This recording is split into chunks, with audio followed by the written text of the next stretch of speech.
এক বনে এক কাক বাস করত। কাকটি তার জীবন নিয়ে খুব সন্তুষ্ট ছিল, কিন্তু একদিন সে একটি রাজহাঁস দেখতে পেল। ওই যে কথায় আছে না, নদীর এপার কহে ছাড়িয়া নিঃশ্বাস, ওপারেতে সর্বসুখ আমার বিশ্বাস।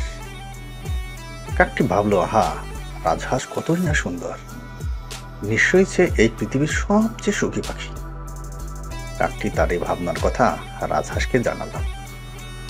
রাজহাঁস জবাব দিল, আসলে আমি ভাবতাম আমিই বুঝি এখানকার সবচেয়ে সুখী পাখি, যতক্ষণ না আমি একটি টিয়াকে দেখলাম।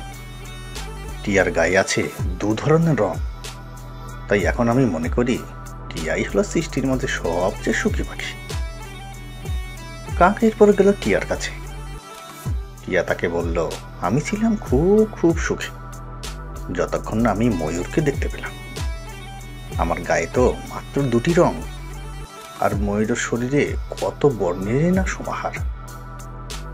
কাক এরপর চিড়িয়াখানা গেল ময়ূরের সাথে দেখা করতে। সেখানে এসে দেখতে পেল ময়ূরকে দেখতে শত শত মানুষ ভিড় জমিয়েছে। সবাই চলে যাওয়ার পর কাক ময়ূরের কাছে গেল। ও ময়ূর, দেখতে কতই না সুন্দর, তোকে দেখতে প্রতিদিন হাজারো মানুষ ভিড় জমায়, আর আমাকে দেখলেই মানুষ দূর দূর করে তাড়িয়ে দেয়। তুই নিশ্চয় জগতের সবচেয়ে সুখী পাখি। ময়ূর জবাব দিল, আমিও ভাবতাম আমি বোধহয় এই গ্রহের সবচেয়ে সুন্দর ও সুখী পাখি, কিন্তু এই সৌন্দর্যের কারণে আমাকে খাঁচায় বন্দি করে রাখা হয়েছে। আমি এই চিড়িয়াখানায় খুব ভালোভাবে পর্যবেক্ষণ করেছি এবং বুঝতে পেরেছি কাকই হচ্ছে একমাত্র পাখি যাকে কখনো খাঁচায় বন্দি করা হয় না।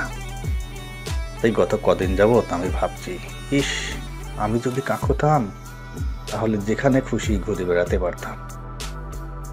এটাই হলো আমাদের সমস্যা, আমরা অহতিউক অন্যদের সাথে নিজেদের তুলনা করি আর দুঃখ পাই।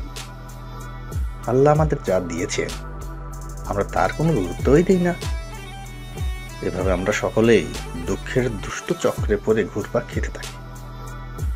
তাই স্রষ্টা আপনাকে যা দিয়েছেন তার গুরুত্ব দিয়ে সুখী হওয়ার গোপন রহস্যটা বুঝতে শিখুন, আর অহেতুক অন্যের সাথে তুলনা করে নিজেকে অসুখী হওয়া থেকে দূরে রাখুন।